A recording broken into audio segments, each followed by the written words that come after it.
What's going on, everybody, and welcome to the 82nd episode of the Hot Takes podcast. We got a very special episode for you guys. As always, we got a fun episode for you guys. We got a review to do, a couple other things to talk about, and then our main topic. Before we get into all that, I'd like to introduce my co-host, as always, Luke Ganz. Thank you for being here, my man. Of course, thank you very much for having me. We had a nice, lengthy discussion before about pretty much everything we're going to talk about on the podcast. Yeah, I mean, it definitely helps that your family likes this kind of stuff. They love it. Great, yeah. Which is great because if someone opens that nerd door, they don't know the Pandora's box that they're opening when it comes to talking to me, because I could talk to a wall for 2 hours. So someone's like, I like that movie. I'm like, sick. So did I. You want to talk about it? Yeah, they're right. oh shit, what did I get myself into? Yeah. But no, I mean, yeah, that was an awesome convo, and I think there's going to be a lot of things we talk about on this, but I think we're both pleasantly surprised with what has transpired from that movie that we're going to discuss. Mm-hmm. And I think we're very excited, and I think there are some things we're still going to obviously critique, but of course. We'll talk about it as we go on. Definitely. Before we do get into our movie review, we had a couple of sports events that happened this past weekend.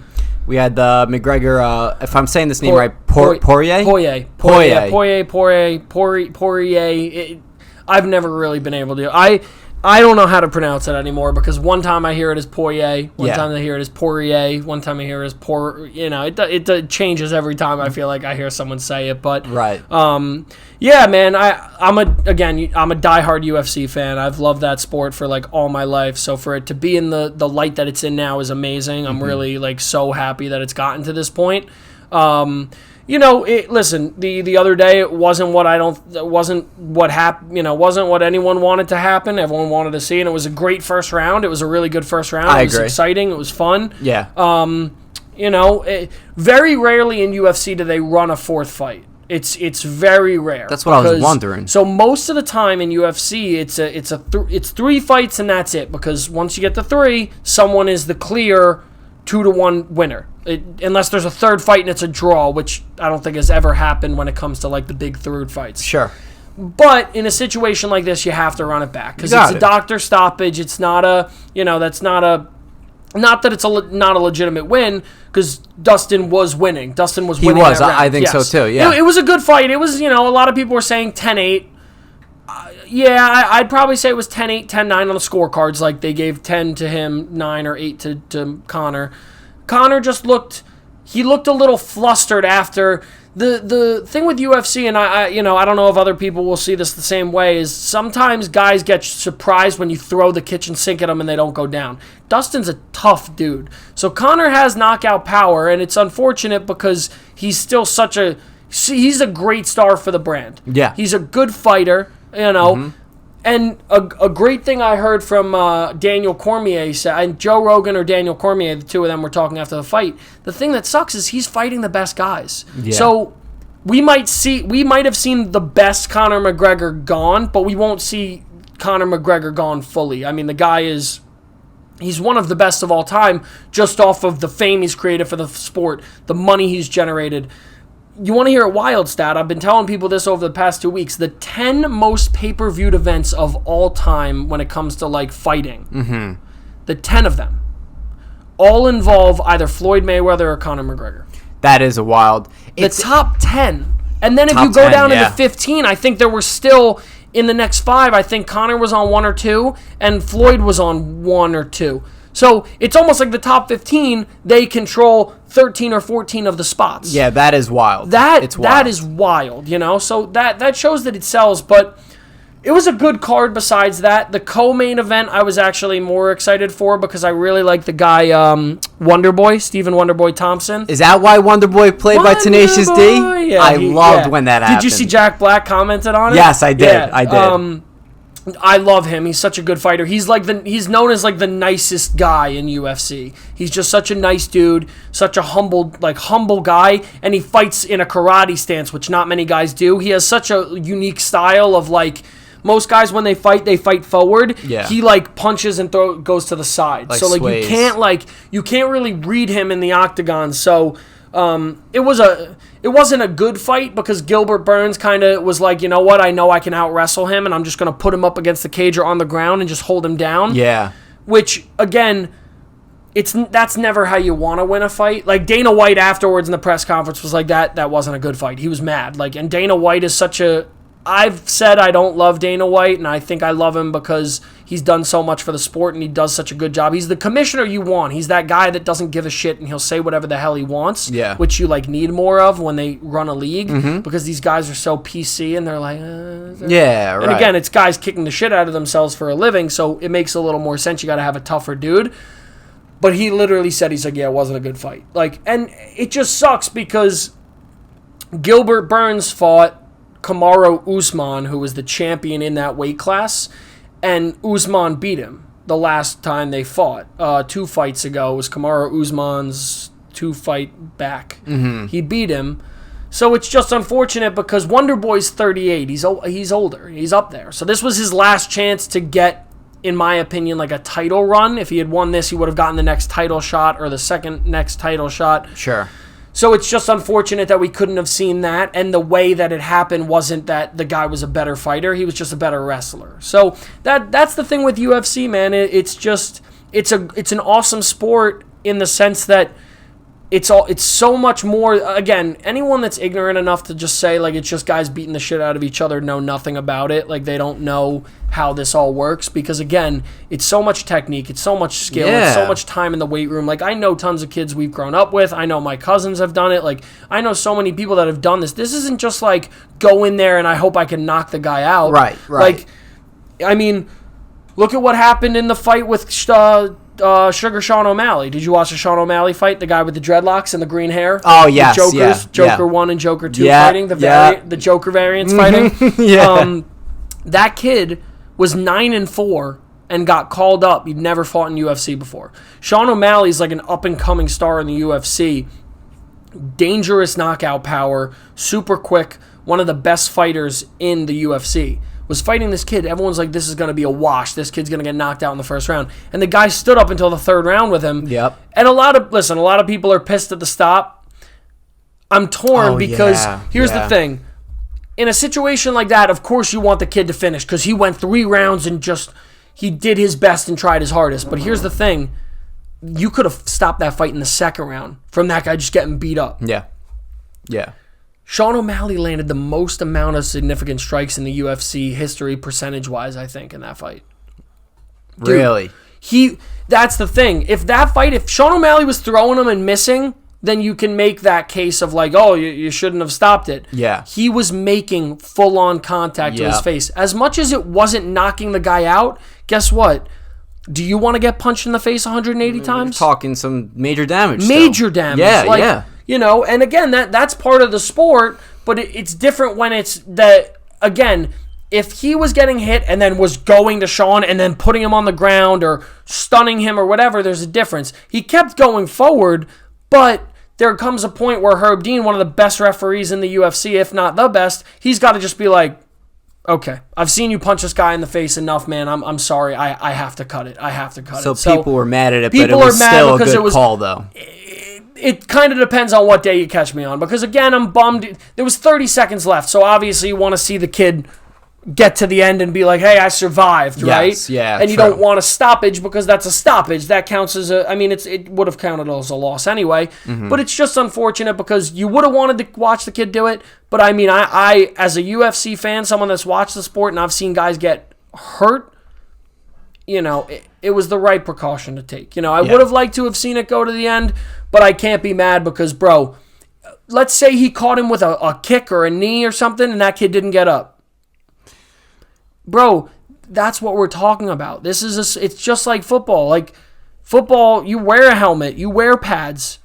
You're making contact, at least something's there to protect you. Yeah. We're talking about a sport that I can kick you with whatever I want. Yeah, I can kick you with my heel. Yep. I can hit you with my ass. I can literally punch you in the face, throw my elbow at you. It doesn't matter. Yeah. It takes one thing to really do damage, and that man caught 100+ to the face and body and whatever. So that was that fight and one other one that I'll talk about were probably my favorite fights of the night. But Tuivasa? The heavyweights. The heavyweights was a sick one, too. So he knocked out Greg Hardy. Do you know Greg Hardy? Do you know who that is? No. All right, great. I'll give you a little history lesson on that scumbag. Okay. So Greg Hardy was an NFL player. He was a Pro Bowler. He was a really good NFL player. He beat the shit out of his girlfriend. Oh, yeah. Scumbag piece of shit. He's a fucking piece of actual garbage that I wish that guy had actually... I'll stop. Regardless. So, yeah, that was the best fight, in my opinion, watching that guy go out cold. I wish he had hit him makes about it even 30 better. more times. Oh, my God. Hell Such yeah. a scumbag. Such a scumbag. And it's funny, too, because he, in the pre-fights, he was doing a press conference and called out one of the fighters and said he was a thug and a convict. He called another UFC fighter out that like is in the heavyweight division. And again, a lot of the time they do that. Like Conor McGregor is the Joker of the UFC. He is such a good villain. He plays such a good bad anti-hero, whatever you want to call it. He plays such a good role with it, and he got $5 million for that fight. Do you understand that? Mm-hmm. Poirier made $1 million. After that, $220,000 was the payout for fighter, like the third best fighter. Imagine that. $225,000. That's a great purse. That's a great way to come home with. Yeah. Conor McGregor broke his ankle, got $5 million. Imagine that. I wish I could break my ankle for $100,000. Yeah, right, 100%. You know? So, all in all, it was a good card. Yeah. It was a great thing for the sport. Again, I love UFC. I'm so into it. We got some good... I've said this a million times now. I honestly cannot say when there was a better years of a sport.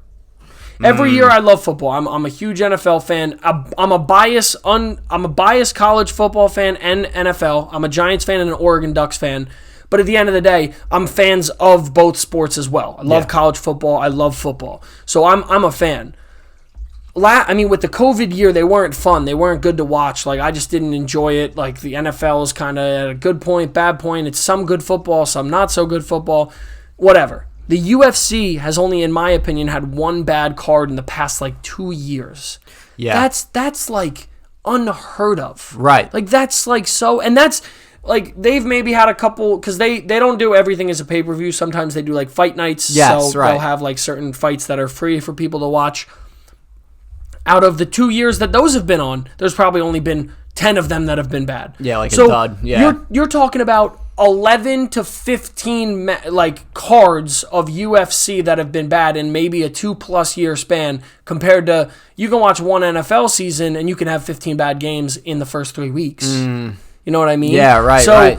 No, it's impressive. It really is impressive. I think Dana White's done an amazing job with it. I think Dana White really was smart with it. They're going to do a lot more in Abu Dhabi.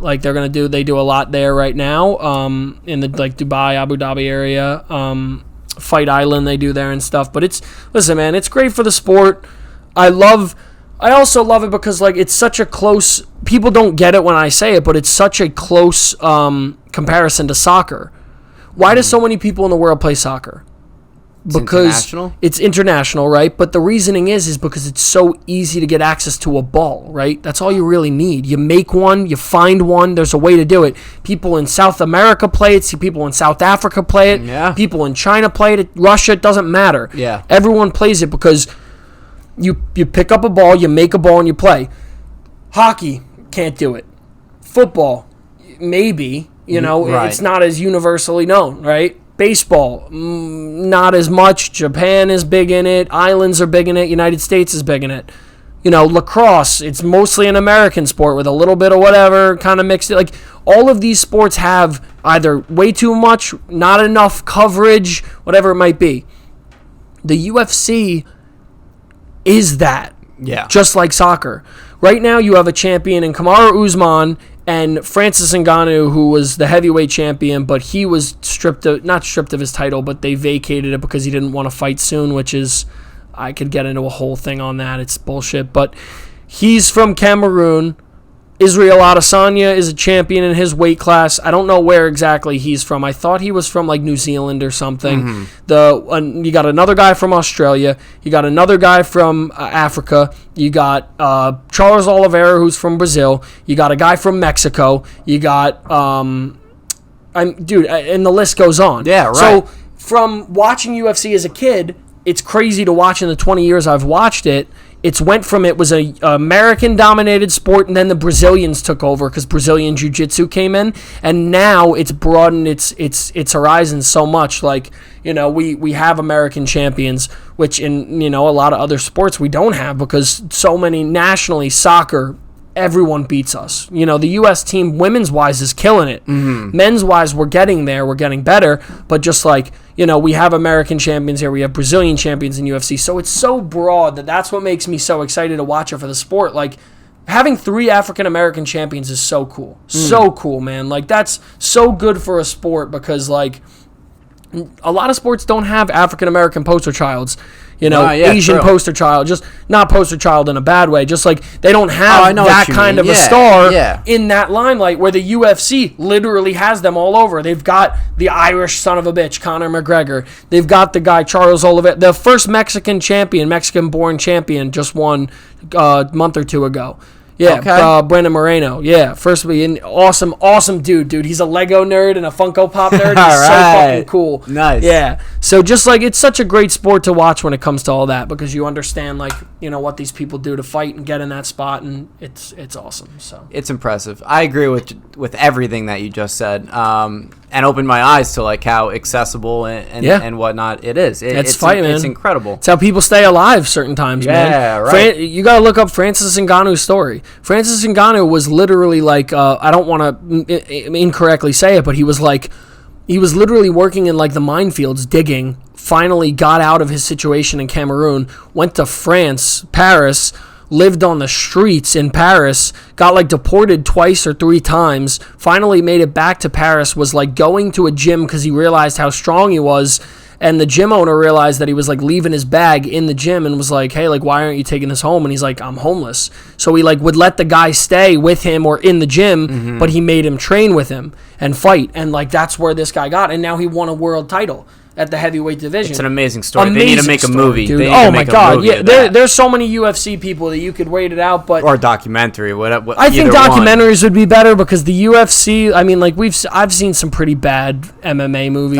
they try to put out. It's just like they don't put enough into it. So I think a documentary would just work so much better because documentaries work great now too. Like because if you get the right people to do it.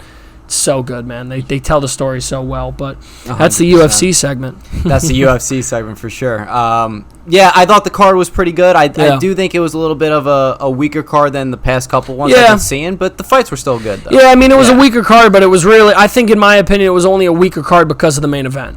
Yeah, if the main event lasted longer, I don't think people would have been saying it. Like, because, again, the 3 first fights were pretty good. Then you had the Wonder Boy fight and Burns, and it was just kind of laying on, and Burns was trying to hold him down for the most of the time. Right. And then the next fight went around in a broken ankle. So that's why I feel like you'd be like, oh well, it's not as good. Of course not. I mean, there's been cards where the 5 main event fight, all the 5 main card fights were amazing.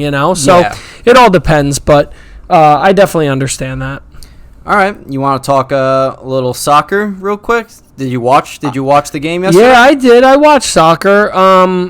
I kind of spoke about it a little bit upstairs. Yeah. I didn't really care who won. I more just like I didn't want to deal with the posers of people that came out after that fight. Kind of like we spoke like.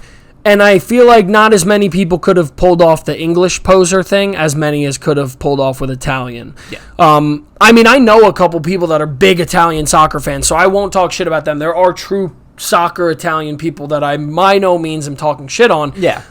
Anyone that had an ounce of Italian in them yesterday was like, going home to Roma, baby! Like, was like immediately on the train, like, didn't even watch the match. Right. Like, didn't even watch the whole match. Like, yeah. I was rooting for Italy, of course. Yeah. Being Italian and whatnot. And I did actually watch the game. Yeah, it was a great game. It was a great game. Great match. Yeah. I thought it was a great match, and it's I don't like when soccer games go into the penalty kicks, but it does make it really tense. Yeah. It does make it intense, Like, listen, it is one of those funny things because you don't want it to get to that point.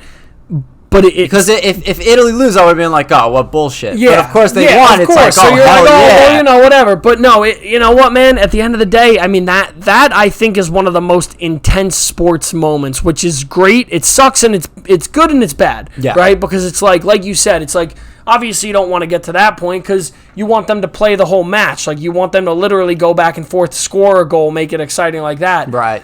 But that's kind of the allure to it. It's like, we got to score before this point. If we don't, we're going to go into literally a penalty kick, which is like I don't even know if it's a 50-50 chance of making it, I don't know what the odds are. So it does suck, but it's an awesome way to go about it. Like I wasn't super invested, so I was excited for it to go into PKs. I was like, yeah, let's do it. Let's get the PKs. Yeah. And Italy missed that first one. I was not gonna lie, very excited because I was like, I don't want to deal with all the people at DJs that are immediately gonna like rip their shirts off and have a Italy soccer jersey on from like the 2006 World Cup. Yeah, or whatever, right. Yeah. But yeah, man, it was wild. It was a wild match. It was a wild match, and I will say Italy's goalie did a fantastic job. Oh my god, dude! What a wild well. start! And what blew my mind is he got that last save and like just stood up and was like, "Yeah, right." I was like, "Holy shit, dude!" Like I was like, "I'm showing more emotion, and I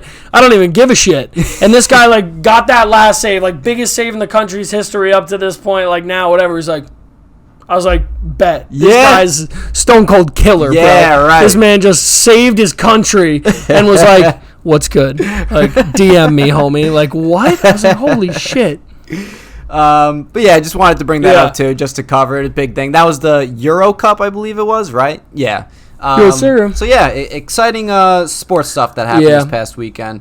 Something else exciting came out this weekend as well, which is the movie review we're about to do, and it's for Black Widow. Woo! Marvel is finally back in the theaters after several delays. A little over a year. Of delays. Almost a year and a half. It feels that way for sure. Yeah. Honestly, it feels like 2 years. If these shows didn't come out, it would have felt like 2 years for anything Marvel. But the real question is, was it worth the wait? And it 100% was. I thought it was really good. Okay. Have my gripes on it as we'll talk about. Yep. But I thought it was very good. Now I don't know if I said it on the pod or I just said it to you. Yeah. You brought it up upstairs, but I was worried about it because I saw a review from the Real Rejects. Yep. Saying there's like, we really hope we're in the minority of how we felt about this movie. I'm like, whoa, really? Shit. And we're talking about people that were always excited about everything. Like, people will sometimes leave comments like, do you guys just like everything? Yeah, like, are you guys getting paid Marvel for this? Comes out, exactly, sort of deal. Yeah. So it was surprising to hear that. So it got me worried. Finally went to go see it, and I thought it was excellent. I look back at like Iron Man 2, even Civil War and whatnot, and it's like, she's a great supportive character. Oh, so good, man. She was so great to the point where I don't even think she needed her own solo movie. I don't even think she was the main actor in this one. We'll get into that. Seeing this movie now, I will kind of agree with you with what you just said, but it worked for her own movie. It was a setup, but yes. It worked for her own movie. I only have one big gripe, but I'll save that for a little bit later, too. The things I liked about it, David Harbour, awesome. I absolutely loved. The whole family. The whole family was fantastic. The whole family was fantastic. Like, I've just been talking Florence Pugh and David Harbour because they were our favorites. Yes. The whole family was good. I don't know the other woman's name, and I should know it because she is a good actress as well. She's in a lot of stuff. But her face is very familiar. They were phenomenal across the board. Like, such a good opening sequence, too. Like, I was very much in, like, one of my biggest complaints was literally the lightning bugs sequence and me being like, well, it's too light out for it to be lightning bugs. Like, that's how much I liked this movie that I was complaining about that. I was like, what the fuck is this shit? Yeah, right. It's way too light out to see those lightning bugs. And did you notice? In the end, with the lightning bugs. Come on, of course I noticed. I'm just wondering. Snob here, I'm just wondering. Come on. Of course, I'm finding the connections and everything. She took a shit. I'm like, that shit makes a connection. Oh, she had a burrito earlier, like, whatever. But no, smell-o-vision. Yes. That was a thing in the past. It's actually wild. But David Harbour was great. I thought the comedy in this movie was fantastic. I would love to see Red Guardian in a Marvel movie or show in the future, either with Sam Wilson. It would be cool to see them interact. Or he actually pitched an idea himself that he would also be mad at Hawkeye from the post-credit scene, Yeah. Whatnot, and he would also be involved with the Hawkeye show. I like that. I don't like that pitch as much. I like the idea of him seeing Sam Wilson instead. So can we black out real quick? Yeah. Hold my hands. Yes. So hear me out. Yeah. A part of me might just be so locked up in this whole multiverse thing. Okay. Why do you think he kept bringing up Captain America? A lot of people think it's just because, you clearly didn't fight Captain America. He was still in ice, right? Yes. Okay. And truthfully, that's how I feel about it. Okay. Yeah. What if he wasn't? What if he's Captain America in an alternate reality? Because did he not go back and live his life with Peggy Carter? So, hear me out. What if he wasn't working fully as Captain America, but just partially as Captain America in that time? Where he goes back in time to live out his life, and remember, we're talking about Steve Rogers. Because when they get to present day in Endgame, right? He's the old man, and he lived his whole life, right? Yes. He's still Steve Rogers, yes. And technically speaking, would he have still gotten the serum at that point? Maybe, right? I don't know. Yeah, no, because maybe I'm saying maybe no, because it could have been after that. But maybe it's after. Maybe. Let's stick with maybe after for this theory. Sure. And what if he did actually fight him? And the universe that everyone thinks it was the one that is everyone's knowledge of him being in the ice, but really no one remembers it or knows about it, because everyone that commented on him not being relevant was all people that weren't alive during the time. True. Okay. So again, I don't think it's real. Might have just been way too up the other night, but I was like, fuck, my brain's going, and I just started running with it. It's just a thought, because it's a theory for sure. It's one of those things that, here's my thing. It could also be something with the fact that he's on the moon, because again, I just don't think Disney would be leaving these clues. If they had said it once, I would have been like, it's dismissed. They said it like 3 or 4 times in the movie. Yeah. That's when something is there. That's when something is being left as like a breadcrumb thing. Same thing with him being on the moon. Yeah, right. Could we see it in 10 movies from now? Yeah. But why does it keep being said? Like, it's just a running joke? Like, maybe, and hey, I'll bite my tongue if that's the case. But how I think is, I'm like, no, man, there's something else they're trying to tell us here. And I just feel like with multiverse, all this shit going on, there's just so much more availability for now there to be something that we didn't know, or there was another Cap, or even there's another Cap that we didn't know about, and part of me thought it would have been Isaiah. Yeah. A part of me was really running with that in my head in the theater. I'm like, shit, man, that might have been Isaiah. Mm-hmm. But would he not have said it's like a black Captain America kind of a thing? Like, what would have protected him from not seeing it? And I don't think Isaiah would have been... No, it would have been... Korea. It would have been after Korea, because it would have been like Cold War time. Yeah, right. So in the 80s. So Isaiah would have been around. Yeah, but that's the thing. You'd have to check it up and see when they jailed him, when they put him in jail. Yes, right. So, does that leave it open for another Cap? Like, there's another something out there. Does that leave a variant Cap? Does that leave, Yeah, well, who knows? We'll find out more with Loki's last episode. So I don't know. I mean, that was just I think it's a good theory because there's stuff to dig into, to do research on and whatnot to see if that could actually be a possibility. I like it. Not a bad one. Listen, not a bad one. If this was to happen, I would love to come back to this clip and put it online. Yeah. And be like, Disney, hire my ass. But no, it was, going back to it though, just awesome. I loved the whole family. It was awesome chemistry between them all. Such good comedy. Maybe some of the best comedy in a Marvel movie, honestly. You think so?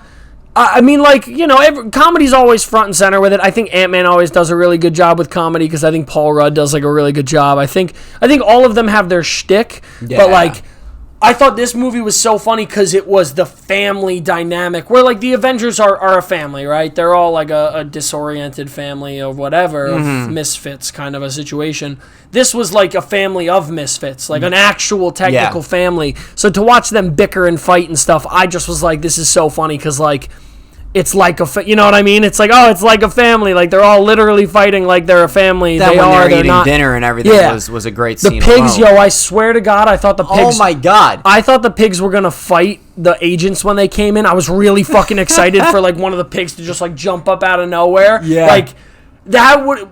And I know it's so stupid. If I had seen a pig like bite a man's head off or something, would have moved into my top 10 Marvel movies of all time easily. If I had just like they're coming in the house and just a pig just comes up and just jumps out of one of those guys. Let's talk about the part where the mom stopped the pig from breathing. Wild. And like it stayed like that for a couple minutes, and I'm like. She's and like, they're continuing talking. Yeah. They're continuing their conversation. I'm like, wait a minute.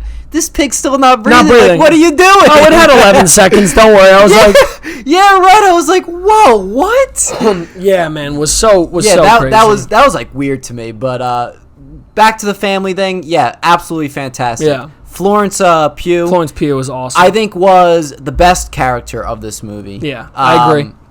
Do you think it's because of her that you felt like Black Widow herself was more of a side character? Yeah, I do, because I think, in all honesty, I mean, listen, it's also because I knew what comes. Yeah. Like, I know Black Widow's not going to be in another movie, or again, like, I mean, she might make some type of an appearance in something if they go back in time, whatever, blah, blah, blah.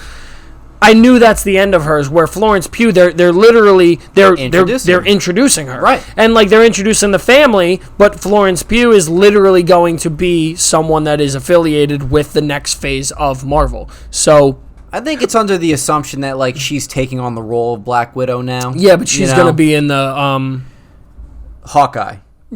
She's gonna be in Young Avengers. Nope. Thunderbolts. Right. Duh. Yeah. So it's going to be interesting to see how they assemble the Thunderbolts and how it all works, because, like, they're anti-heroes, but, like, they are bad guys, you know, like, that's the thing that kind of bugs me, though, because, like, Zemo kind of redeemed himself, but he's still a bad dude, where, Special Agent is, like, not a good dude, but, like, he also is, like, you know, he wanted to do it for America. He just, like, cracked under the pressure. Yeah. And Florence Pugh, though, like, I really liked her. Like, she was, in my opinion, becoming a good guy, like a good girl, like a good person. So now for her to be like, oh, like, I'm working for Valentina Allegra, Madam something Hydra, DeFontaine. Yeah. I want to get the whole, I'm going to get the whole name on lock. I want to make sure I get that in. But yeah. And but she probably doesn't even know that this lady that you just said her name is working with the other people. Is working for someone else who's bad. Like, so who's she working for? I don't know, but like, remember the part when so Florence Pugh's character was like, I want to raise, and she was like, oh, so you do and me I. both. Yeah. Like that's under the assumption that she's working for Dr. someone Doom? right off the back. It could be Dr. Doom. It would be wild. Norman Oz. No, I don't think Norman. If they could bring fucking William Dafoe in as Norman Oz, well, he is coming back. No, in I know, Spider-Man but No like Way if they could bring him back like, in this situation and keep him in it. Oh, sure, because he's such a good Norman Osborn. Like he is so Green Goblin. I like. No one can touch it, in my opinion, besides him. Like he's one of my favorite actors when it comes down to like he's just such a good actor. Just in general. Yeah, right. And like that, I just feel like that role is so. This Spider-Man movie is gonna be so fucking. It's gonna be bonkers. So good. I know you're so excited. I am excited for it. I really am. Do you think this will crack your top 5? Yeah. If do you think it can crack your top 2? Do you think so? Wow. Yeah, because truth. Wow. Wow. Jet ski. Wow. How? Got a jet ski. Wow. If Toby and Andrew are in it, and they pull it off, and they pull it off, are you kidding me? Can I call you a Spider-Man simp? Is that allowed? Yeah, of course. All right, perfect. Yeah, absolutely. Can you make it the episode title? Spider-Man simping. Spider-Man simping. Yeah. If they pull that off. And they are actually in it, sure. Yeah. I think there's a potential for top 2. Imagine how many villains could be in it, too.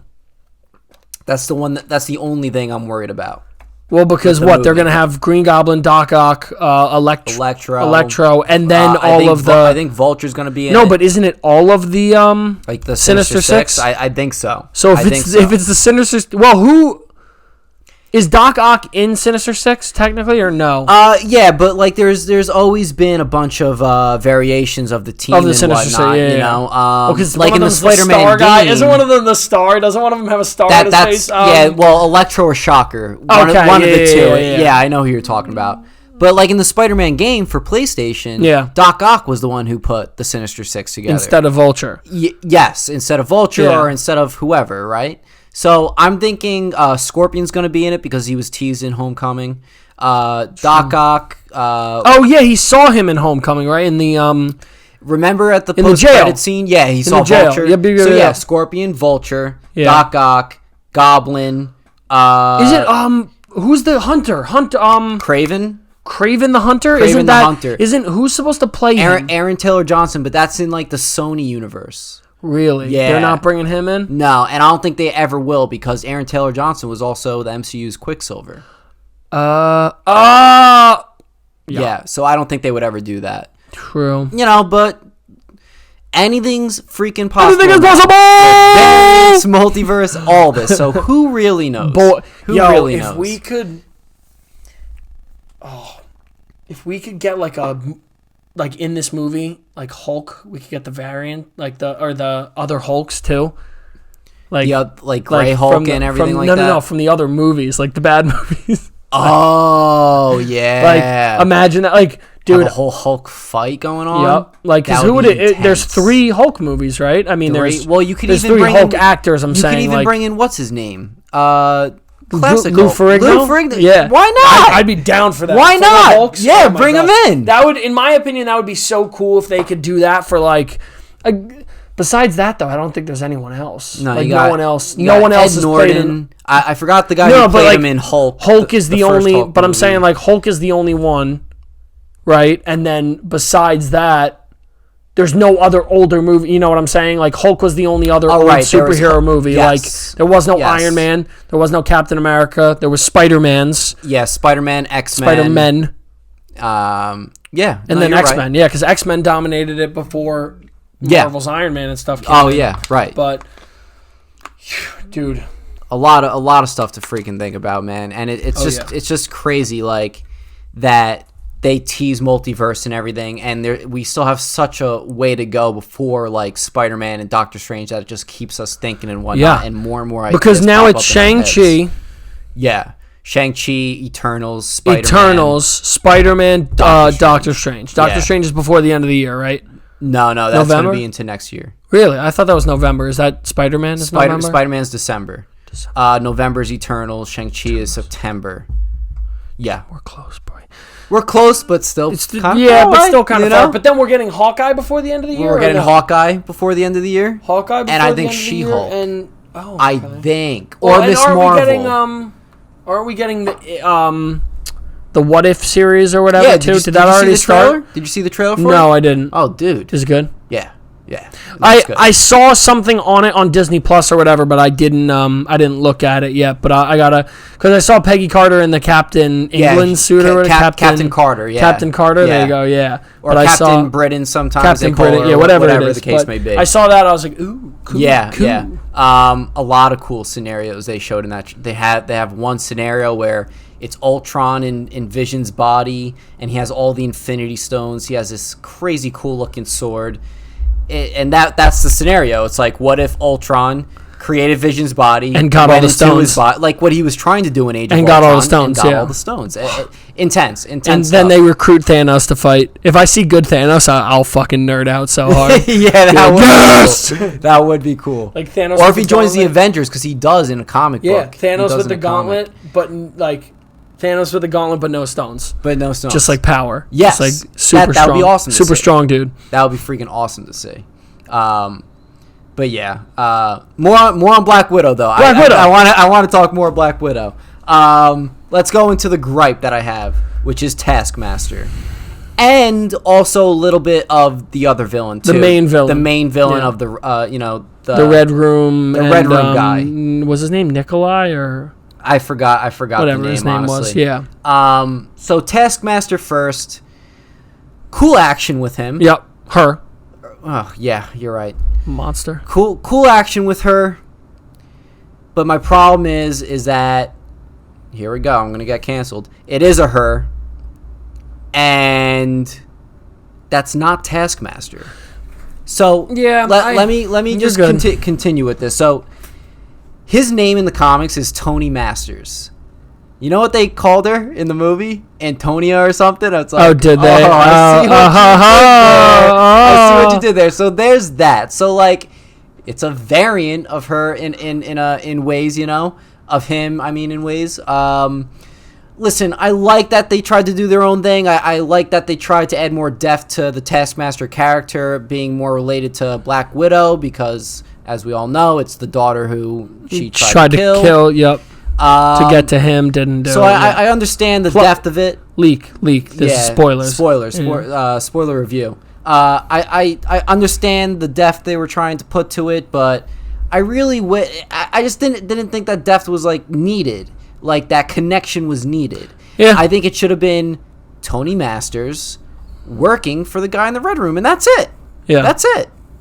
I do like his goggles of how it predicts like what the next move is going to be for the opponent and all that stuff. I do like that. Yeah. I do like that he was studying Black Panther versus Hawkeye in the Civil War scene in the beginning. I liked all of that except for the reveal at the end. Yeah. And, you know, I knew it was going to be something that dealt... Because in the posters, they never revealed who the actor or actress was for Taskmaster. Yeah. Or in the trailers or anything like that. So it's like, all right, they're trying to hide something. Yeah. Like, what are they trying to hide? Like, we know who Taskmaster is in the comics. Yeah. So it's like, what are you trying to do? As soon as the movie started, I had two guesses. I thought it was the mom or the daughter. Okay. The mom, I would have liked it being the mom better. I would have preferred it to have been the mom better too, because I also think that she obviously she had a good storyline towards the end and stuff, but I think it would have added such good depth. And then you literally could have just said she's being controlled by him. We don't know what's going on. Yeah, she's under our control. Whatever. Oh shit. All along, knocks out her. Oh, surprise, I was actually Taskmaster all along. Plot twist.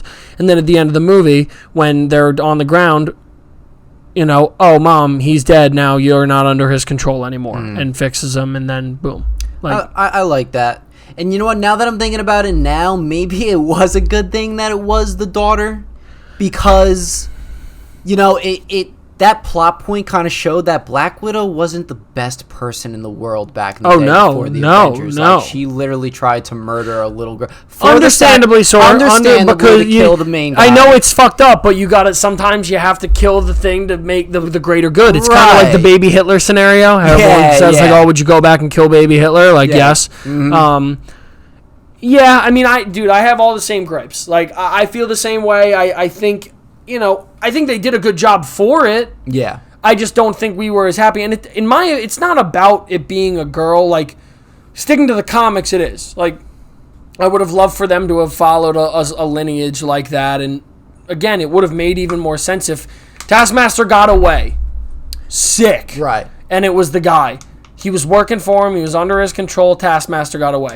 That's dope. Yeah. Because now you don't know where the fuck he is. Right. Now, it's like a White Vision scenario. Down the line, you got to figure, oh, fuck, I forgot White Vision. Yeah. Damn, I forgot Vision's still a thing. Yeah. Shit. But, no, but in general, it's I just was and I don't know. I thought the villain was good, but I didn't have as much of a problem with Taskmaster as much as the villain. Him in the Red Room was fine, but then, he's just I was really, man? Yeah. I get it. It was her fight. It was her battle. I love the movie and respect it for what it was going after and what she was doing. Yeah. But I was just oh, man, this just wasn't how I wanted it to go. I would have preferred some.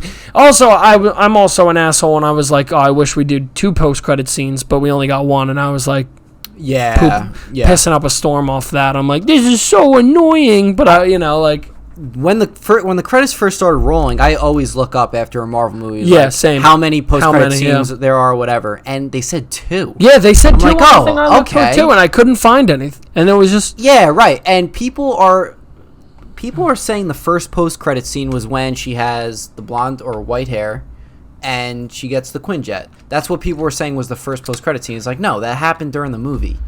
Okay, I had this argument with Jessie too. Did she have white hair or blonde hair? I thought it was blonde. White? I think it was white. I think it's white hair. Who cares? I'm just saying. She's dead. Yeah, she's dead. You're right. She is dead.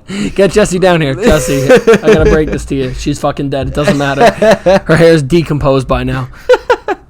But, so with that being said, let's talk post-credit scene. yeah. Oh boy. At Black Widow's grave, we're talking post-Endgame era, after the events of Endgame. Yeah. And you got Florence's character there, paying her respects and whatnot.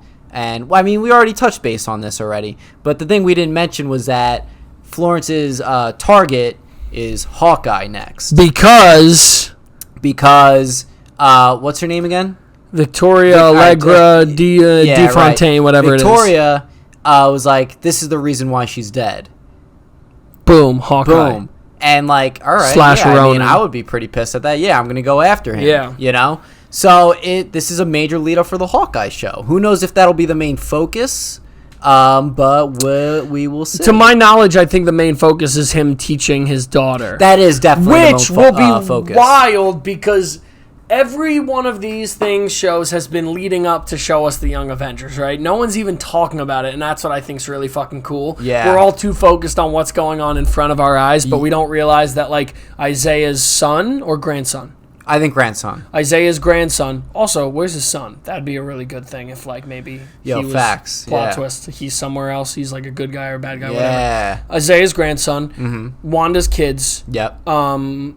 Loki, a lot of people are saying if they have a kid, which I know it's a little weird, but I would love if Sylvie and Loki had a kid. Yeah, Little I would Loki. too. Yeah. He joins in. Because then you can let Sylvie and Loki go live on a fucking rock and just, like, do their Sure. thing. Let them come up to mischief in the multiverse. Like, fuck, great. But let them have a kid, bring him back to the regular universe, Yeah. throw him there, Young Avengers. And then you got, because then who else? You're going to have Hawkeyes, Kate Bishop. Kate Yep. Bishop, Kate and then Bishop. Ant-Man's daughter is... Ant-Man's daughter in the comics, she's supposed to be, which they kind of hint at too in Ant-Man But and that's the what I'm- Wasp. She's yeah. like, you need a sidekick. So, And it's but like, that's oh. what I'm saying. So, all of that's happening right in front of our eyes. So, as a Hawkeye nerd and a more of a Ronin nerd, not a Hawkeye nerd as Sure. much, as a Ronin nerd / Hawkeye, do you think he dies in the end of this? I mean, listen, it makes sense to do it. It really does. What other opportunity are you going to have? I mean, he would be a great death in a next big movie, in a next Avengers, Yeah. because he could be the first guy you kill off, and then that sparks the Young Avengers being like, yo, I want to avenge my dad, we want to help you, thing like that. I agree. But if we're leading up to the Young Avengers, what better way to have Florence Pugh kill him, not knowing, then finding out from someone like, no, that wasn't what happened, and then the tides turn and his daughter has to now work with Florence Pugh, who becomes a good guy or whatever. Yeah. And then it's that constant tension of the same thing with like Bucky and or Cap and Tony, yes. with the whole Bucky situation. I like that. So, that. hire me. I do think there's a big potential that Hawkeye Yeah. will die at the end of his show, but we will see. We will see. We will see. We will see. Anything else on the movie that you'd like to bring up? Not really. I mean, again, I really liked it. I think you gave it a 7.9? I gave it a 7.8. I was like, all right, yeah, it was good. Yeah. But it wasn't like, I mean, it wasn't top tier Marvel. That's what I was basing it off of. So I didn't want to break 8. But it was definitely over a 7.5. Yeah. I think I gave it an 8.2. I'd probably stick it 8.1, 8.2. And the reasoning I say that is because, like, was this a girl I know this is going to sound so corny. Is this a movie I'd take my girlfriend to? Yes. Like, I think she would enjoy it. Oh, yeah. She doesn't like all Marvel movies. So, like, I go off the basis of, like, if she would like it, it's good. Because then, like, at least she knows the action's good, it's funny, whatever. Yeah. But I gave it that because I think also the part of me was like the nostalgia of getting back in a theater was nice, being able to be there again. I mean, it was I had a bad movie going experience with the people I was stuck by and shit. Right.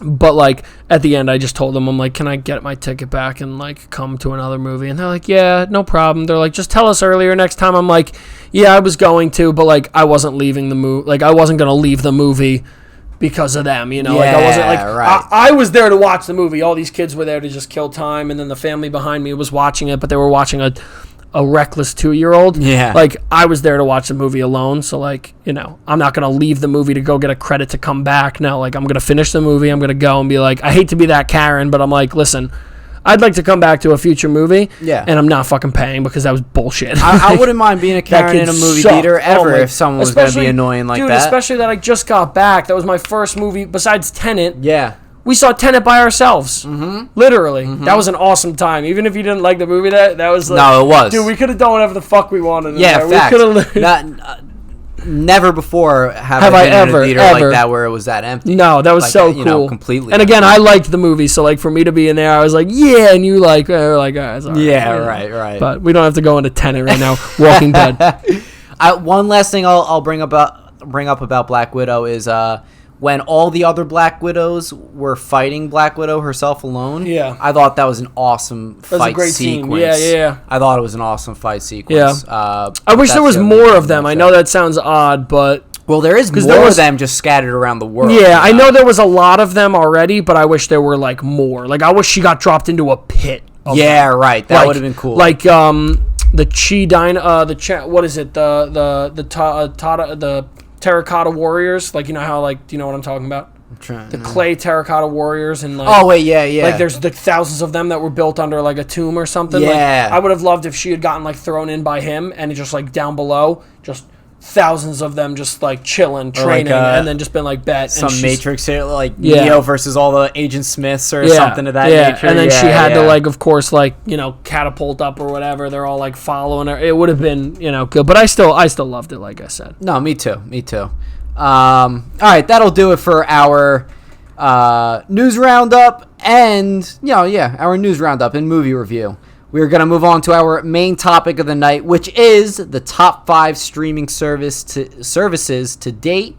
I'm saying to date because there's so many more that are just coming out. There's definitely going to be more that comes out in the future from a whole bunch of different TV channels and everything like that. Yep. So it's all constantly changing, evolving, and new things are coming up with streaming services.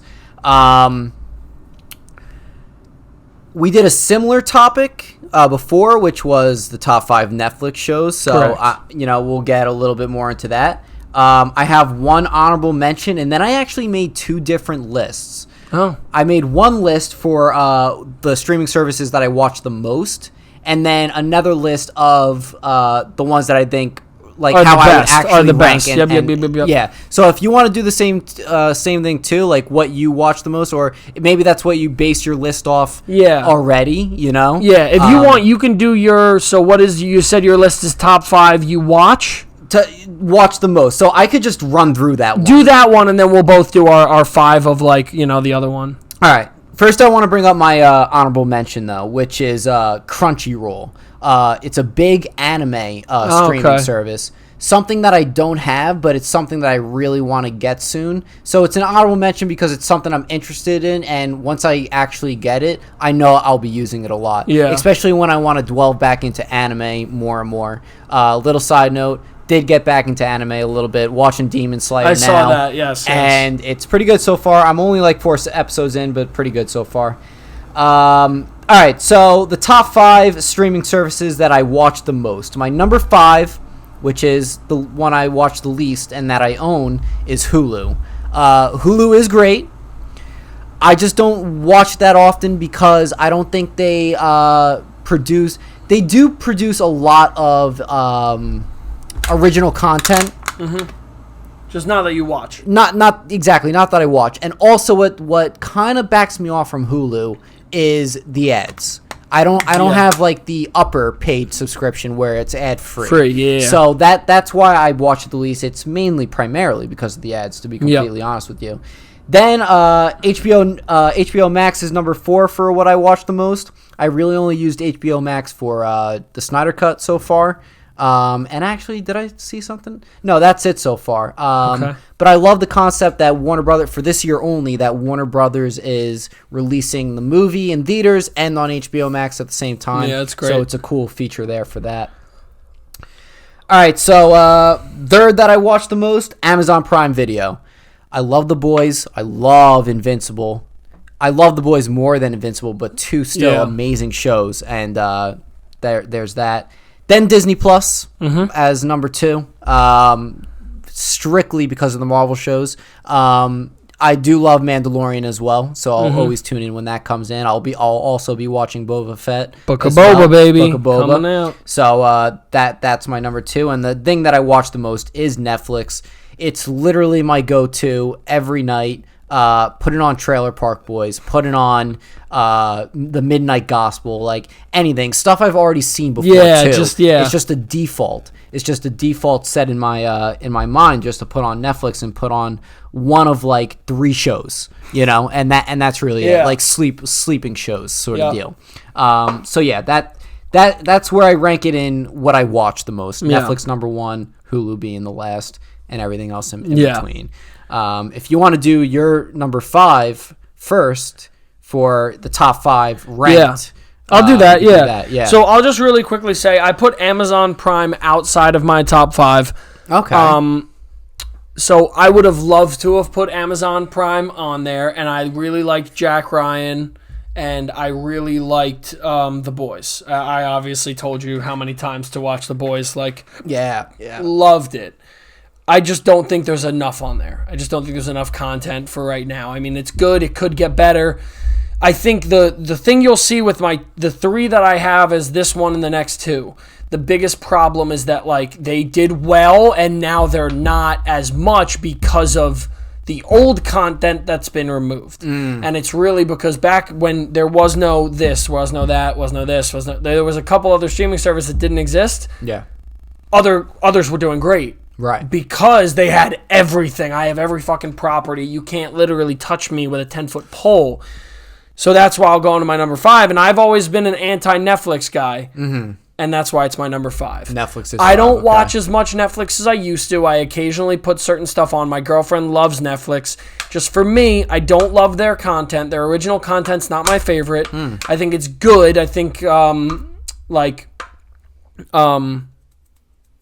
Stranger Things, good. Yeah. I liked Narcos in the beginning. It was good. What I told you I liked the zombie movie. I liked Army of the Dead. I liked Army of the Dead. Yeah. I just think, in the beginning, they were so hyped because they controlled the market. They literally had the fucking Office. They had this. They had that. They had everything. Yeah. Everything on it. Right. You couldn't touch it. But now other companies have HBO, Disney, all these other companies Peacock, have been we're taking our property back, we're taking this back, and those other properties have thrived off of it now because now you're watching on that, and another show, and then not only that, you're subscribing to it. I gotta buy this because it has this or that. So and I was always someone that I was like, I'm never gonna have all these, and now I have all of them, and it's because. Not only because, I have to watch The Office. When I wanted to get Peacock, I never wanted it for The Office. I wanted it for other shit. But then I was like, oh, well, shit, The Office is on here. I can watch that too, and Parks and Rec, and this, and that. So then I was like, great. Where, again, Netflix kind of is in their own little bubble of, they had it, they lost it, now they're like, we got to create content. Yeah. So that's my point of view with why Netflix is my number 5. But I don't think that's, their fault, though, for losing the content necessarily. I don't think so. I've always been an anti-Netflix person because for the past couple years I've been saying there were other streaming services that were going to come in and produce better content. I don't know if this is controversial, but do you not think the 3 Marvel Disney movies are already possibly better than all the Netflix shows you've watched? Like original content. Not all. Okay, what? Don't say Daredevil. Outer Banks. No. Oh, okay. We were gonna hook off. Okay, but Daredevil is a Marvel property, so right, but it was still a Netflix show. But that's can't be touched. That's a Marvel property being ran by Netflix. That's different. That's still Marvel affiliated. Is it now on Disney Plus? No. Or no? When is it going to? It's never going to. Really? It's Netflix produced. But it's a Marvel property. Netflix if Sony Marvel Disney gave them the licensing to that character. It's Netflix. It's their show. Well, yeah. So that, that's biased because you're a Daredevil fan, but most people won't say that, right? I don't know. I think a lot of people would say Frank, that. If I asked 100 people on the street if they've watched Daredevil, how many do you think have watched it? A good I think a good amount because Daredevil was 50? Maybe at 50. Okay. Maybe at 50. Because I think wasn't Daredevil like one of the first like Daredevil amazing was, shows on Netflix? Yeah, I remember watching it at house parties, like when I go to my buddies' houses in like college. Like that was a house party for me. Yeah, but I think a watch party sort of deal. Yeah, no, it was a party. Yeah, it was a party. Like 11 people, but whatever. No, I truthfully think a lot of people. Okay, so fine, watched it. but Daredevil. Yeah. What else? I really like You. I really like. Okay. You is fine. Do really I like You Stranger too. Things. Stranger Things, I think, is good, but I still think. All right, but the Marvel shows are better. The Marvel shows are definitely better than Stranger Things. So, but my point is kind of that is like we've been consuming Netflix for so long. We're doing it for nostalgia now, sure. And we're invested with shows that are going into season 3 and 4 and 5. They might not be good, but we're like, fuck it, we have to watch it. Sure. Like You season 2, I liked it. It wasn't good as season 1. No, it wasn't. Stranger Things season 2 was not as good as season 1. No. Season 3 was better than 2, but it wasn't as good as season. So Netflix is getting us on season 1, and then they're just like, bet, we got the cash, doesn't matter to us anymore, put out. And again, I'm not going to blame them, and I'm not going to shit on the shows, but I'm just sitting here being the guy that needs people to hear it. Yeah. Because everyone's sitting there and being a sheep and following the whole Netflix is the GOAT. And again, if you're like Netflix, absolutely no problem against it. It's just, that's my point of view with it, is like for years now, we've been told that Netflix is the only way, and as soon as Netflix lost all those big properties, I left with it because I was like, yo, there's other places that have great shit too. Yeah, You know, of course. It's not just what we're being taught is Netflix. Yeah. So I guess that's why ultimately it's my number 5. Okay, all right. I understand your reasoning 100% for it. So my number 5, I put this at my number 2 for what I watched the most, but my number 5 is Disney Plus. Now, I say this because the only reason I am watching Disney Plus is because of the Marvel shows. Yeah. And Mandalorian. Otherwise, I'm not watching any of the other BS they get. Not BS, but like kiddie stuff. Hey. I know. I'm excited for the new Monsters Inc. Red one. Dot's gonna. Oh, dude, no. Did you watch it? No. What, the show? Yeah. No, You don't like Monsters Inc.? I love Monsters Inc. So then why won't you watch the show? Because you didn't think Monsters U was pretty good? I loved Monsters U So then too. why are you shitting on the show? You didn't watch it. Because it's you don't think it's a funny concept? I don't. I wouldn't invest my time in a show of a kid. It's a kid show to me. It's a kid so show is to me. Bad Batch. But Bad Batch is wars.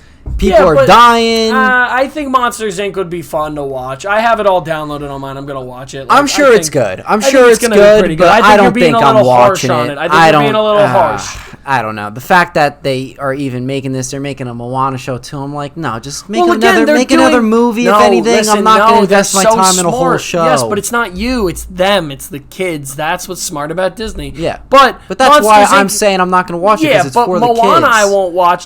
Monsters Inc. I will because I not only loved Monsters Inc. and it came out when I was somewhat of a kid. Monsters U was great too. So I was like, shit. All right, well, I can invest my time in this. I can see what's up. Like. Okay.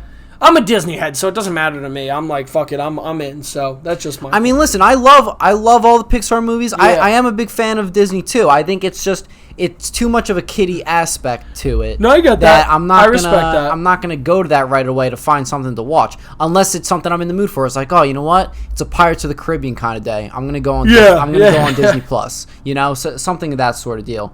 So that's why it's at my number 5. You know, that could change very well when more Star Wars shows, more Marvel shows come out, and there's more content out there that's for me. I agree with you. You know, that I could go back and watch, but yeah, that's that for the most part. Yeah, that's my number 5 right there. Alrighty, I'll go to my number 4. My number 4 is Hulu. Okay. So Hulu at one point was my favorite streaming service. I used to think it was better than Netflix, and it was that transitional period where Hulu kept a lot of properties, Hulu had a lot of stuff, and Netflix was starting to lose it to the properties that weren't open yet, but they were losing it. Yeah. So like right when The Office left, right when this left, Hulu was kind of like, oh, we still are holding on. Like let's just say, like I think they had Seinfeld for a while, and I love Seinfeld. They had whatever it was, right? I think they had Parks and Rec for a little, and I think Netflix had just lost it or whatever it was. Yeah. I've been a huge Hulu head for like my whole life, and now I'm like occasionally catching myself watching it. Like I just watched MODOK. I actually thought it was funny. I enjoyed it. I thought it was a good time to watch. I just used it as like commuting and like watching at the gym kind of a thing. Like if I'm doing Stairmaster, I'd throw it on because it's like a 30-minute episode, if that. Yeah. Yeah, I liked that. Fuck, what was the other show? On Hulu, original show? Oh, Solar Opposites, the one I told you about. Oh, yes, yeah, That's ran by Rick Dan Harmon and... Yeah, I think it's really funny. I think it's really good. It's really well put really together. Good. Yeah. I mean, it's just another turn your brain off, kind of like, oh, this is funny. But, like, I like that because it flies under the radar. So, like, I'm big on that. And then Hulu has a couple other shows that I occasionally watch. I was also going to put Hulu in with Apple TV, so I don't use Apple TV very often, but I do watch Mystic Quest, which I've told you is like one of my favorite fucking shows. It's Rob McElhenney from Always Sunny. Okay. He's like the main character of a MMORPG. Like they created a what's this show called? Mystic Quest. Okay. Raven's Banquet or whatever. You remember Magic Quest? Yeah. The place they give you the wand, you explore the. Okay, I Of thought course. that was the name of it, no. and they based. No, that's what it was based off of. Mystic Quest. He's basically the creator of a War of War. What's the stupid computer? Not stupid. Sorry. What's the computer game everyone plays? World of Warcraft. World of Warcraft. So it's the same thing. He creates it, and he's like the CEO, and then the people under him are his staff, and it's like the everyday that goes on in there, and he's so fucking good in the role. And it's a really good show, and like I think you would really like it. There's a couple other shows on Apple TV I like, and it gives me access. Like it pulls my other apps together and allows me to watch from those as well. Oh. So occasionally, like I have TBS to try to watch like live games if I'm not watching on my, like I was trying to watch the Yankees game the other day, it'll pull it from there so I can click on it and it'll pull up to the TBS. Like it'll kind of pull it from all the different apps. So I put them in together as my number 4. Okay.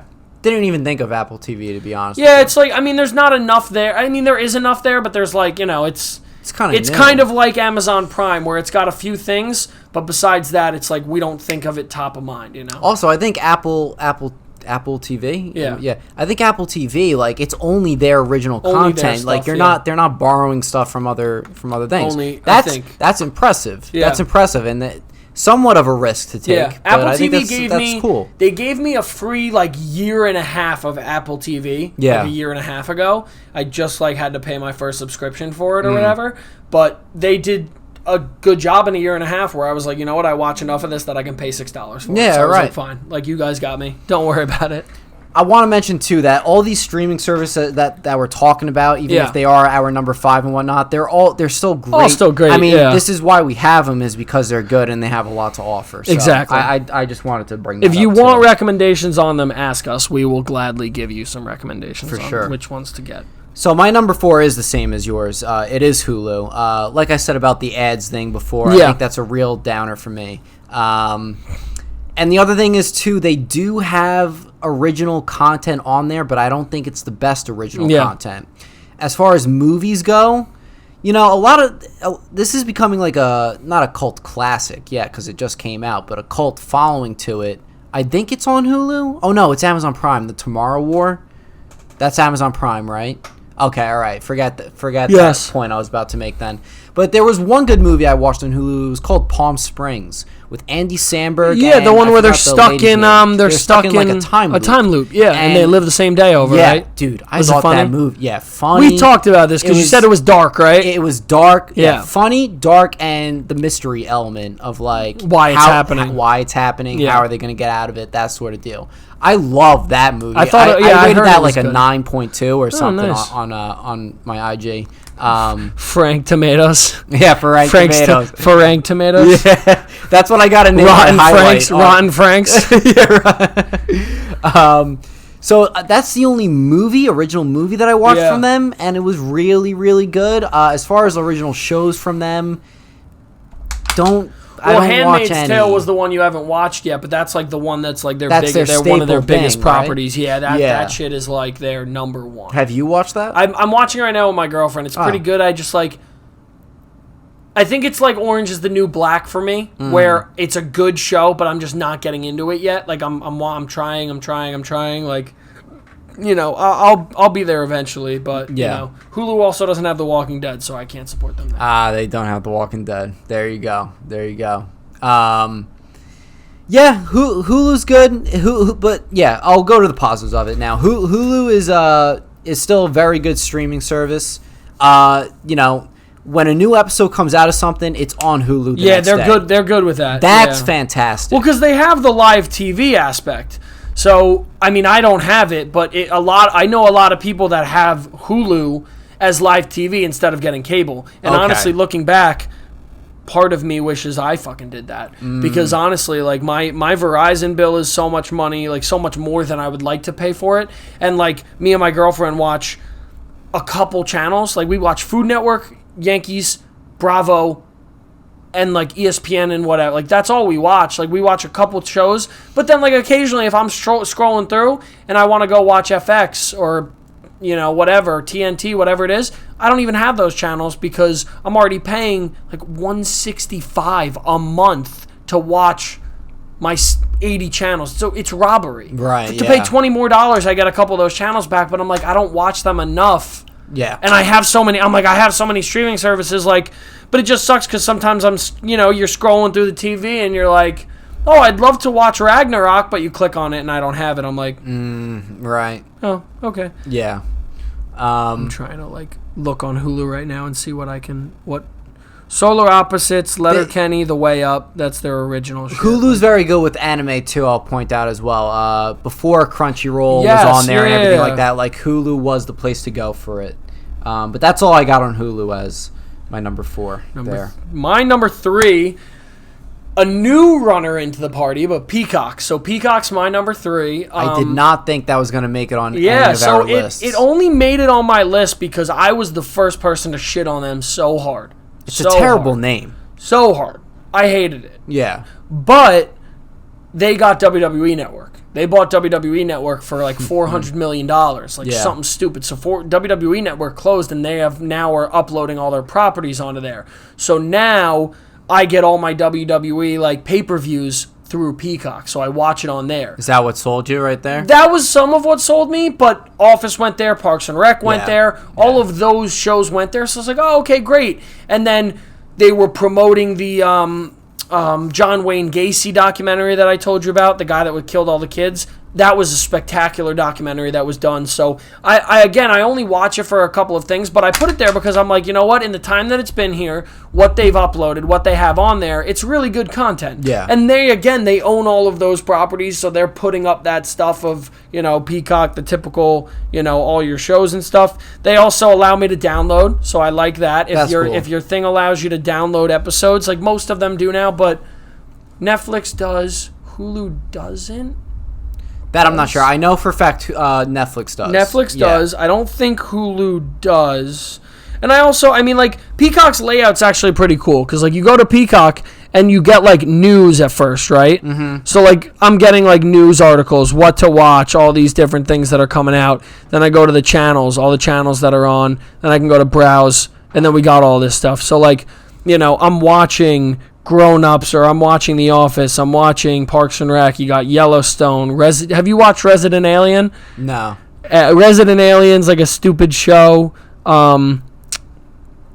was on Sci-Fi. So basically, and they put it on Peacock? Yeah, I think Sci-Fi's owned by NBC or whatever. Yeah. Basically, an alien crashes on Earth and kills a human and takes his identity and lives in a small town in Colorado, and only 1 in 1,000 people can see an alien. Or 1 in 1,000,000 people, and of course the person that does in the town is a little kid. So the little kid is thinking, and the guy impersonates a doctor, and the parents are he keeps thinking you're an alien and seeing aliens, and they're sick. We got to ship him off to boarding school, and it's this whole big thing. Oh my god! He lost his ship, so he's trying to get back to his ship because he wants to destroy the Earth. Yeah, and it's a very funny narrative because the whole episode is narrated in his head by himself, and he just is so awkward because he's learning how humans react, and it's a good, just stupid show to watch and stuff like that. I was watching it a couple months ago after wrestling, and I was like, oh, this is fun. Mm-hmm. This is cool. And now I like watch it. I'm like, this is a funny show. So is it a show that's still running right now? I think this season ended. They're going into a season 2, if I'm not mistaken. Okay. So yeah, but it was I really enjoyed it. I thought it was a good show. But Peacock, they impressed me with what they put up in the amount of time that they did, so I will give them credit. And I mean, they have the OGs, They have The Office, Parks and Rec, so that's where you dominate. Yeah. 100% where you dominate. When it was on Netflix, that was like one of those go to sleep shows as well. My buddies I lived with in college literally thought I never watched the actual show, and they thought I just played the song on as a loop, because every night I'd go to bed watching The Office. Yeah. So every time they'd walk like around the house, they only heard the theme song. Yeah. They'd come up the stairs, they're like, they thought they heard it playing. They'd go to the bathroom, they heard it playing. They'd go downstairs, they heard it playing. They're like, you never watched the fucking show, you just played the loop of the theme song. I was like, accurate. I put a 10-hour video on and slept all night. But yeah, that was my number 3. All right. My number 3 is Amazon Prime Video. Now, this is a streaming service that I think when they do put out original content, it's extremely well made and very, very good. I really don't think they have a lot of duds. You want to know what I thought was going to be a dud? The Tomorrow War. But people love this movie, and they already greenlit a second one. I didn't watch it yet. Did you? I didn't. What are your thoughts? Like, what I don't know. I have to watch it because all the people... I don't want to say all the people that I don't trust their opinion, but a lot of people that I don't trust their opinion are saying it's good. Yeah, okay. Like, Frank, for example, Nick, I'm going to shout you out. If Nick was like, yo, this is great, would you say it's going to be good? Or would you be skeptical? I would be a little skeptical. So that's my point. Sorry. No, I'd Nick. be a little skeptical. See you on the mini golf course again, Nick. But just, you know what I mean? Like, a lot of people are like, oh, it's really good. And I'm like, but is it, though? Right. Like, your favorite movie is probably, like, Forrest Gump. Like, whatever it might be. Just, like, in general, it's like, I don't know. Like, but again, that's coming from someone that liked, what is the fucking zombie movie on Netflix? Army of the Dead.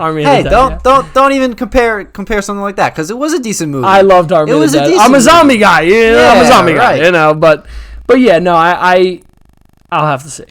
Okay, I'll have to see. Yeah, I'll have to see it too. I mean, it's getting some hype. It started off as something that wasn't getting a lot of hype at all, and then it came out. Well, we love Chris Pratt. Word of mouth. Yeah, right. We love Chris Pratt. And I think he was heavily involved with the making of this movie as well. Good. He's a savage. We love Chris Pratt. Yeah. But yeah, Amazon Prime Video, man. Invincible was fantastic. You didn't get the chance to watch that yet. I didn't. No, I've watched like clips of it, but I haven't watched the whole thing yet. I'm very excited to catch it. It's a great animated show, adult animated show. Obviously dealing with superheroes, it's great. The Boys, a fantastic show. God. I'm so glad that you got me to watch that show, because it is fantastic. I'm proud. But truthfully, those are really the only 2 shows that I watched as far as like original movies. Like, they are the ones that produced the new Borat movie, which I thought was pretty decent. Oh yes. The Borat movie was pretty good. Yeah, it wasn't that good, but it was good enough. Yeah, right. They did that. They brought back a couple other things that I can't think of off the top of my head right now. But yeah, that I put that at my number 3. It's a fairly well streaming service, and the biggest plus is, you get it free with you don't get it free, but you get it free. It comes with your Amazon Prime. Yeah, exactly. So I think that's fantastic. Good. Yeah, I think that's amazing. I don't use that much Amazon, but yeah, for someone that does use a lot of Amazon, it is a great bonus for that. Even for someone that doesn't even use Amazon that much, but they do have Prime, it's like, oh wow, look what I have now. Exactly. Like, that's awesome. Yeah. Great. So my number 2 is Disney Plus. Okay. Again, as someone that's wanted all of this content for so long. Yeah, sure. Again, and I was the biggest doubter of all of the Marvel movies, all of the Marvel shows that were coming out. I was a doubter, but I was excited for them. Like, I knew they were going to be good, but I just was like more like, oh, I don't want to see these people as much. Yeah. Blown me out of the water. Yeah. Completely blown me out of the water. Where, again, a back-to-back-to-back TV show. Like, yes, there might be better shows on Netflix for, let's just say, we liked You and we liked Daredevil, right? What's the last streaming service that you had back-to-back-to-back shows that were good? And I know they're all affiliated with Marvel, but When was the last time you watched a show that came out, it was new, and you were like, shit, this is good? You watch another one, you were like, shit, this is good. You're absolutely right. Shit, this is good. You know what I'm saying? Yeah. Like, you'll get a show, and then you'll have to wait a couple months till the next show comes out that's even decently remotely good, whatever. Mm-hmm. So, I mean, again, as a Marvel fan, Disney's blown me away, and then just also as a Star Wars fan, Mandalorian's done amazing things for Star Wars in general. It's brought a lot of people interested in it. Yeah. And Bad Batch is just, even the 7th season of the Clone Wars. The last season of Clone Wars was fucking spectacular. Awesome way to transition. Awesome animation. I want to say cinematography, but it was just animation. Like, just the way it was created. I can't even say shot. The way it was created, fucking amazing. Dude, again, such a Star Wars nerd, such a Marvel nerd. So for those two things to be there and for me to watch it is amazing. And right now, like, since I'm back at work full time, besides like 1 day a week, I'm allowed to work remote. When I'm back full time, me and my coworker have a list and sheet up on the board right now of all the Marvel movies, and we just finished Iron Man 2. Oh, so nice. We're working our way down. So we watched Captain America, Captain Marvel. Oh, you're doing it in that order. We're doing not the cinematic way, the actual timeline, the events, the timeline. Yeah, right. So we're on movie 5. I think it's the Hulk, but I don't know if we're gonna watch it. That's the only Marvel movie I haven't seen it. The Incredible Hulk I've never watched. Yeah. I've watched it and I don't really like it, so part of me is kind of just like, I think we might skip it, because I told him, I'm like, I don't know if I want to waste 2 hours. I don't want to say waste, but like, I don't know if I want to kill 2 hours with it at work when we could watch something else. Yeah, right. 100%. But yeah, Disney Plus, man. I love it. I hope that it continues to churn out great content for Star Wars for the upcoming years. I'm hoping at San Diego Comic-Con we get some knowledge and some news of it, or maybe Star Wars Celebration. I'm hoping we find out a little bit new stuff about it, because, again, I mean, we have a lot coming with it. Again, we have Obi-Wan coming out, we have Book of Boba and Mandalorian. All those things are coming within the next year or two. But I'm just hoping they continue to churn more content out in the meantime as well. Like, the Ahsoka show's there as well. It's going to be coming out soon. But, like, I would also love for more Bad Batch, more Clone Wars, whatever it might be, something animated-wise, because they do such a good job. And Visions. Star Wars Visions. Yes. So I sent you that. And I checked that out. It looks interesting. Well, so none of it's canon, so that's why I'm hyped. Okay, and it's more just cool, because you can do what you want now. Like, you can kind of fuck around with it and do it. And it's going to really just... listen... Star Wars was loosely based off, obviously, Westerns and Seven Samurai, so it's going to be awesome to watch that they can kind of finally now, like, intertwine the samurai aspect and the anime aspect of that influence that it's always had, so... Yeah, I was wishing we saw an actual trailer, not, like, all this behind-the-scenes stuff, yeah, of course, but it looks interesting, to say the least. I think they'll probably give us something eventually, and it'll do a little bit more justice, but we'll see. Yeah. That was your number 2? That was my number 2. I'm going to switch these two right now. Breaking! So I originally had this as my number 1, but I'm going to put it as my number 2. It is Netflix. I do love Netflix. You're such a Netflix head. I am a Netflix head. Such a Netflix head. I really am. The fact that you're able, when a show comes out, you could watch the whole entire season. Yeah. I do love that fact, the whole binge watching fact. It seems like such an old thing to do now, to binge watch stuff, because now you have other streaming services that are back to doing the week by week episode thing.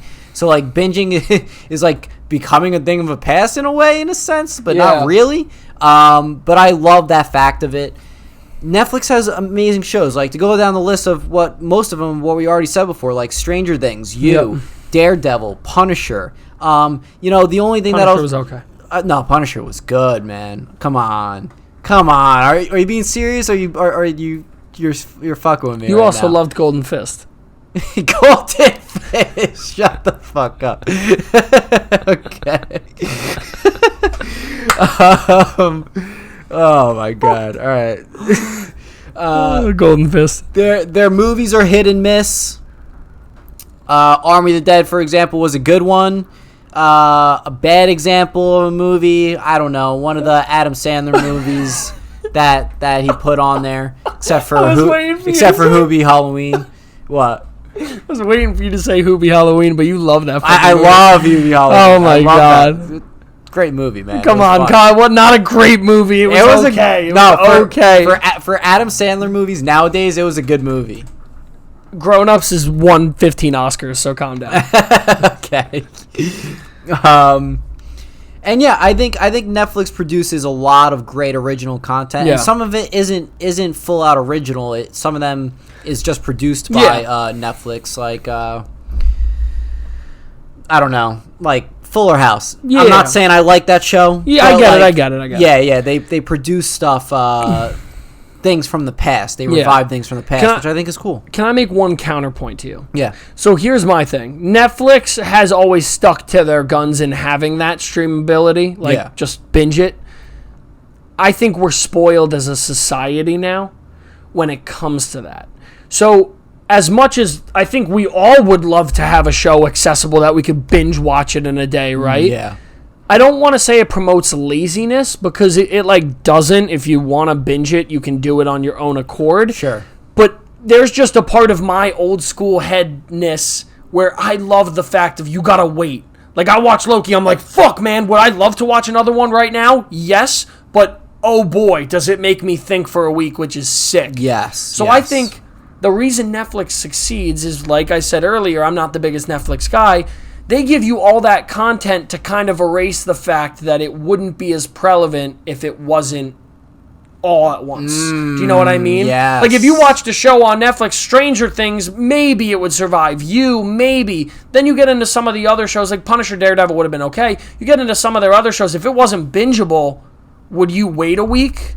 That's a good point. You know? So that's my only thing, where, like, I watch Loki. I'm like, wow, I can't wait till next Wednesday.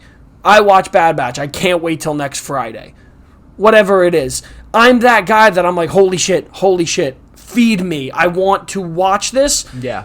But that's the thing. I just personally think, and again, it's not against you. I know you don't take it offensively, but I don't like the fact that we can do that. If you're doing it with your family, I love that. I love if your family wants to sit down and binge something together. That's cool. Yeah. But I'm an old school head when it comes to, like, I want to watch it, and then I want to be, like, thinking about it all week. Yes. I want it to keep me busy. I want it to me to be texting Frank, like, holy shit, yo, what if Captain America's alive? Yo, what if this is another variant of Loki? Yo, what if Sylvie betrays Loki? That's my head. Yeah. And I just feel like if you talk about, again, which is awesome, but it's good, cooler talk, like, oh, did you watch You? Oh, yeah, dude, finished it yesterday. That's great, but it's like, a part of me also is not ashamed of it, but a part of me is like, fuck, man, I watched 18 episodes of a TV show yesterday. Right. Like, should I be doing that? Like, no, am I not? If you're not feeling good, it's great. Like, if you're sick, there's nothing better than just fuck it, throw Netflix on. I'm gonna watch, like, I watch Diners, Drive-Ins, and Dives like it's nobody's business. I put it on, I just let it go. Like, Hulu has it, I'm like, great, just watch it. Like, but for me, I'm someone that still craves the fact that you have to wait for it. Same thing as a movie. Like, would you want every Marvel movie to come out at one time? Of course. Not. Well, of course you would want to, because then you could just watch it. Yeah. But then imagine everything was made in 2011. Yeah, right. Exactly. Like, you don't want that, you know? So that's just my case with it. It was where I'm biased, because I'm like, man, I love the old school way. Go about it this way. Give it to us gradually. And then give us that, like HBO does it too. HBO's like, here's an episode, see you in a week. And again, that's why HBO and Disney right now, I think, are the dominating forces in this aspect, you know? But two things that I'll say to that. It's a great point that you brought up. The fact that how you were saying that, would you be as excited for a show on Netflix if they released it week by week, for certain shows? They know what they're getting themselves into in a sense, where they know that it's all getting released at once. So they have the leeway and could do that for some episodes. But that's the thing, they know. No, they know that it's all coming all at once. So I will say that. The other thing I'll say is that I do like it. One episode being released each week. I actually do like that better than the binging thing. Yeah. The fact that I have two different streaming services that I could do either or, so then you're great. Yeah, you're in such a good spot. Exactly. Yeah. Well, that's the thing with Netflix. You can be like, fuck, all right, well, you just came out. I can watch it. And then you can also be like, all right, I'm going to break this up a little and go watch whatever on Disney and be like, all right, well, sick. Now Loki's over. I got to go back to binging something. Yes. And do it that way. Yes, yeah, exactly. I mean, that's why we have all of these. Exactly. Exactly. That is my number 2, Netflix. All right, great. There. Well, my number 1 is HBO Max. Can I just say mine is? I mine kind of as well? figured it was. Yeah, there we go. So we'll kind of just bounce off of each other with it. But I mean, it's got everything. Yeah. I mean, again, it's not TV. It's HBO. Yeah. Just to go off the top of newer stuff I've watched, I'm watching Curb Your Enthusiasm. Yes. I'm rewatching it all. I'm loving it so far. I'm going to start Sopranos again soon because we need to get ready for the new one. Yep. I just watched Mayor of Easttown. I loved it. I thought it was really good. I mean, just to go off the top, movies it has. Gran Torino by Clint Eastwood. The King of Staten Island I've heard great things about. The New Mutants, Frank's favorite movie of the year. Oh, God. The Goonies, just as an old school one. The HBO original. Wait a minute. No, not a new one. Old one. Old Goonies. No, wait, but The New Mutants is on HBO Max? Yeah. That doesn't make sense. Probably does. Do you think Disney wanted it? Yeah, right, true. Okay, all right, continue. Do you understand? But no, just in general, I mean, you can go down the line and like they just redid Gossip Girl. They did the Friends reunion. Yes. They got Rick and Morty on there. They have South Park on there. They have Friends. They have Curb Your Enthusiasm. They have Impractical Jokers. They have Game of Thrones, Big Bang Theory. Yeah.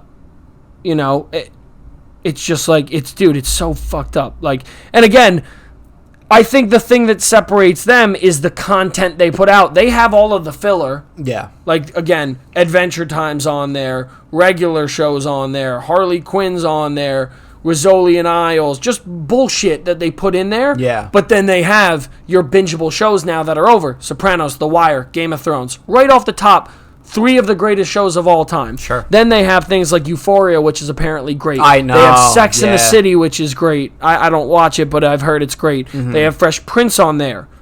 Yeah. Like, fantastic. you know what I'm saying? Like, you can literally go all the way down, and they have Super Friends on there. Like, you know? And then not only that, the movies that are coming out. Like, Judas and the Black Messiah was on there. They had all the DC movies going on there. Yes. They don't, not that they don't care, but they're putting it out, and they're not charging you. Right. Bro. I know. It's fantastic. Dude. It is fantastic. Untouchable. And I even liked the HBO Go app back in the day. Do you remember the old HBO Go I app? use that for Game of Thrones, too, yeah.